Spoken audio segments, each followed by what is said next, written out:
சரணிகர் ஆசிரியர் குழு உறுப்பினர் மற்றும் பறை பத்திரிகையினுடைய சஞ்சிகையினுடைய ஆசிரியர் சரவணனோடு உரையாடி கொண்டிருக்கின்றோம்.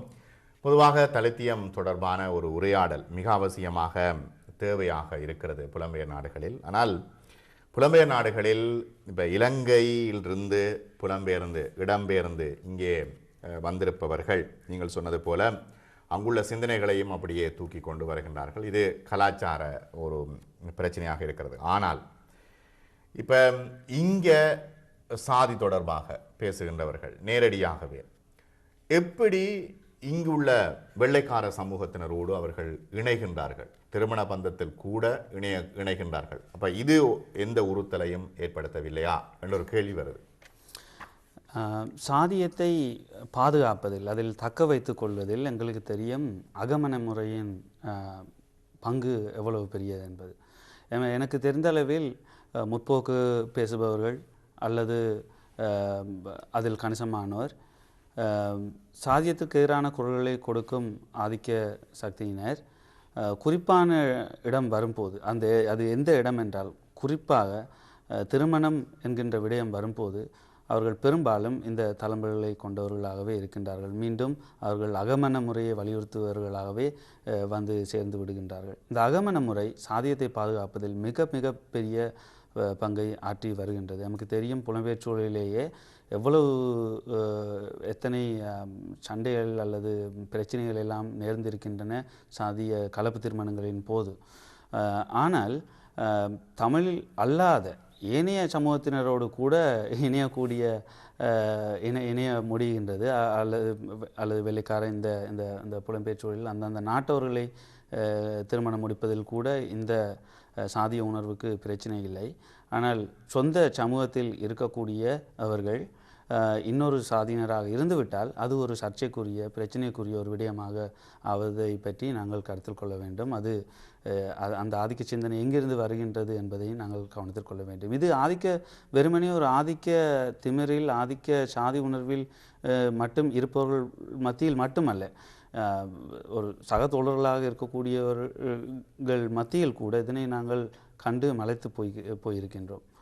அது மிகவும் துரதிர்ஷ்டமான ஒரு விடயம். இது எல்லாத்தையும் நாங்கள் சேர்த்து தான் நாங்கள் எப்போதும் ஒரு அடக்கப்படும் சாதியினருக்கு இருக்கக்கூடிய ஒருவித பீதி, பயம், அது சம்பந்தமான ஒரு அச்ச உணர்வு ஒரு அடக்கப்படும் சாதியினருக்கு எப்போதும் இருப்பது தவிர்க்க முடியாததாக இருக்கின்றது. அது இந்த எல்லா இடங்களிலும் அது எவ்வளவு பெரிய வசதியான நாட்டில் இருந்தாலும் கூட அந்த பீதியும் அச்ச உணர்வும் மனதில் இருக்கு. 00442881418118 என்கின்ற தொலைபேசி இலக்கத்திற்கு வாருங்கள். இங்கே சரவணன் எங்களோடு இருக்கின்றார். பல விடயங்கள் நாங்கள் பேசிக் கொண்டிருக்கின்றோம். குறிப்பாக இந்த சாதியம் எவ்வளவு தூரம் வெளி உலகத்திலும் புலம்பெயர் நாடுகளிலும் என்ன பாதிப்பை ஏற்படுத்துகிறது என்று சொல்லி, இப்போ இந்த இடத்துல கிறிஸ்தவம் ஒரு பொதுவான, அது மட்டுமல்ல எல்லோரையும் அரவணைத்து செல்லக்கூடிய கிறிஸ்தவம் கூட சாதியத்தை ஒன்றும் செய்ய முடியாமல் போன ஒரு இக்கட்டான நிலைமை இருக்கிறது இல்லையா? அதுக்கு என்ன காரணம்? இதனை காரணமாக பார்ப்பதை விட குறிப்பாக அந்த அமைப்பு முறையை ஓரளவு நாங்கள் கருத்தில் கொள்ள வேண்டும். குறிப்பாக ஈழத்து சூழலை பொறுத்தவரையில் ஆதிக்கம் எந்த மட்டங்களில் எந்த படிநிலை வரிசையில் இருக்கின்றன என்பதை நாங்கள் ஆராய்ந்தால் ஒரு ஆதிக்க சாதியை மட்டும் பார்ப்போம். ஒரு ஆதிக்க சக்தியினர் எப்படி வரையறுக்கலாம் என்பதை ஓரளவு பார்த்தால் நான் சொல்லுவேன், ஒரு யாழ் சைவ வேளாள ஆணாதிக்க மேட்டுக்குடி தரப்பினரை நாங்கள் ஒரு ஆதிக்க தரப்பினராக நாங்கள் கொள்வது வழக்கம். இது தவிர மறுதலையாக அடக்கப்படும் மக்களின் விளிம்பு நிலையில் இருப்பது யார் என்று கேட்டால் ஒரு அடக்கப்படும் சாதியைச் சேர்ந்த நாங்கள் பார்க்கணும் சாதி, வர்க்கம், பிரதேசம், மதமும் சேர்ந்து, அதாவது நீங்கள் யாழ் சைவ வேளாளர் மட்டும் யாழ் கிறிஸ்தவ வேளாளர்கள் என்று வரும்போது அது ஆணாதிக்க சுரண்டும் வர்க்க என்றெல்லாம் பார்த்தால் அது கிறிஸ்தவர்களாக இருப்பதால் அது அடுத்த மட்டத்திற்கு போய்விடுகின்றது. ஆகவே நாங்கள் அடக்கப்படுபவர்களை நீங்கள் பார்த்தீர்கள் என்றால் ஒரு தலித் பெண் அதிகமாக அடக்கப்படுபவராக நாங்கள் இது பண்ணலாம். அது ஒரு வர்க்க ரீதியிலையும் ஒரு ஆணாதிக்கத்திற்கு பலியாகின்ற ஒரு பெண்ணாகவும், அதே நேரத்தில் அடக்கப்படும் சாதி எல்லாவற்றையும் சேர்த்தே நாங்கள் மேலும் இன்னொன்றையும் சேர்த்துக்கொள்ள வேண்டும், நிறத்தையும் சேர்த்தே நாங்கள் பார்க்க வேண்டும். இவர்கள் திடீரென்று புலம்பெயர்ந்து விட்டால் கூடவே இன்னொன்றும் சேர்ந்து கொள்கின்றது பிரத்யேகமாக. அது வெளிநாட்டவர் அல்லது போனால் கற்பினத்தவர் என்கின்ற அதையும் சேர்த்து இப்போ நான் அதனை உணர்கின்றேன். நான் கிட்டத்தட்ட இந்த சூழலிலிருந்து தனிமைப்படுகின்ற நிலைமையில் வரும்போதெல்லாம் நான் அதனை உணர்கின்றேன். வெறுமனே இவ்வளவு காலம் நாங்கள் ஒரு தலித்தாக வரைக்கும் நாங்கள் எதிர்கொண்ட பிரச்சனையை மேலதிகமாக இன்று இன்னொரு நாட்டில் நிறமும் சேர்ந்து அல்லது வெளிநாட்டவர் என்கின்ற அந்த அடையாளமும் சேர்த்தே இன்று மேலதிகமான ஒரு அடக்குமுறை வடிவத்தை நாங்கள் எதிர்கொள்கின்றோம். உண்மைதான். வணக்கம். வணக்கம். ராபின் சொல்லுங்க. ஹலோ ராபின் சொல்லுங்க. ராபின் பேசுங்க. என்னன்னு கேட்டா இதுல நிறைய விஷயங்களை கதைக்க இருக்கு. நான் இவரோட இந்த மனந்திறந்து கதைக்கலாம்னு நினைக்கிறேன். பேசுங்க. இதுல இவர் சொன்ன இருப்ப தான் ஒரு தனிப்பினத்தை சார்ந்தவர். இவர்கிட்ட கேளுக்கு இப்ப நிறைய விஷயம் கதைக்கிறதுக்கு தெளிவான சத்தம் தாங்க. இவர்கிட்ட மனநிலையை பாருங்க. அங்க கொழும்புல வாழ்ந்ததுக்கும் ஏற்கனவே இந்த பத்திரிகை தீவிர ஆதரவாளர் தீவிர ஆதரவாளர்னா காலப்போக்கில் எனக்கு விடுபட்டு போச்சு. இவர்கிட்ட மனநிலையை கேட்டு பாருங்க. இவரே சொல்லுவார் கொழும்புல வாழ்ந்ததுக்கும் இங்கு வாழ்ந்ததுக்குள்ள வேறுபாடு அவருக்கே தெரியும்.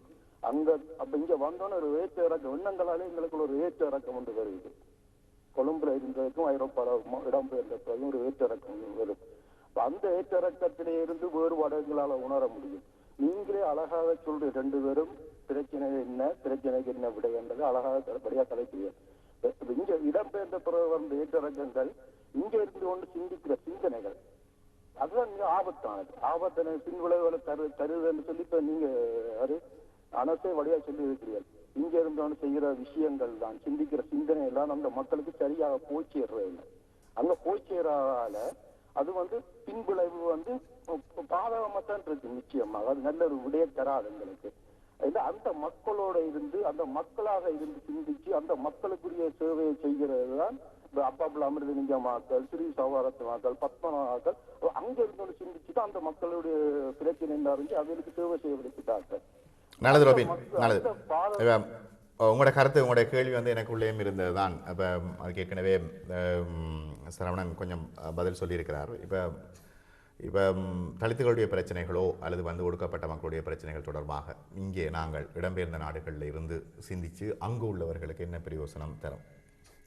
உண்மை. இப்போ ஒரு பத்திரிகையாளனாக, ஒரு அரசியல் செயற்பாட்டாளனாக எங்களுக்கு இருந்த அச்சுறுத்தலின் உச்சபட்ச நிலை அடையும் போது எங்களுக்கு புலம்பெயர்ந்த நாட்டுக்கே போக முடியாத ஒரு நிலை இன்று உருவாகிவிட்டது. என் போன்ற பல நண்பர்கள், சர்னியரில் பெரும்பாலான 90% ஆசிரியர் குழுவைச் சேர்ந்த உறுப்பினர்கள் இன்று இந்த அச்சுறுத்தலின் காரணமாக புலம்பெயர வேண்டி நேரிட்டு விட்டது. ஆனால் இருந்த நாள் வரைக்கும் நீங்கள் அந்த நண்பர் ரோபின் கூறியது போல நாங்கள் தளத்தில் இருக்கும் போது வெறுமனே பத்திரிகையாளர்களாக மட்டும் நாங்கள் செயற்படவில்லை. நாங்கள் ஒரு செயற்பாட்டாளர்களாகவுமே நாங்கள் இருந்தோம். குறிப்பாக கொழும்பு சூழலில் தலித்துகளுக்கான அமைப்பொன்றில் நான் தீவிரமாக வேலை செய்தேன். சகல எரிப்புறங்கள் எனும் மேலும் ஏனைய இடங்களில் அருந்ததியர் மீட்பு முன்னணி என்கின்ற அமைப்பை உருவாக்கி அதற்கூடாகலாம் நாங்கள் செயற்பட்டோம். ஆனால் இன்று துரதிர்ஷ்டவசமாக இன்று நாட்டுக்கு போக முடியாத நிலையில் நாங்கள் புலம்பெயர் சூழலில் இந்த கருத்து உருவாக்கத்திலும் கருத்து விரிவாக்கத்திலும் நாங்கள் பாரிய பங்கை ஆற்றுகின்றோம் என்று தான் நான் நம்புகின்றேன். மேலும் சில செயற்பாடுகளை நாங்கள் அங்கு இருப்பவர்களை கொண்டு இன்னும் செய்து கொண்டு தான் இருக்கின்றோம். ஆனால் இதற்காக புலம்பெயர்ந்ததன் பின்னர் நாங்கள் இங்கிருந்து அங்கே என்ன செய்ய போகின்றோம் என்கின்ற கேள்வி ஓரளவு அபத்தமானது என்று நான் நினைக்கின்றேன்.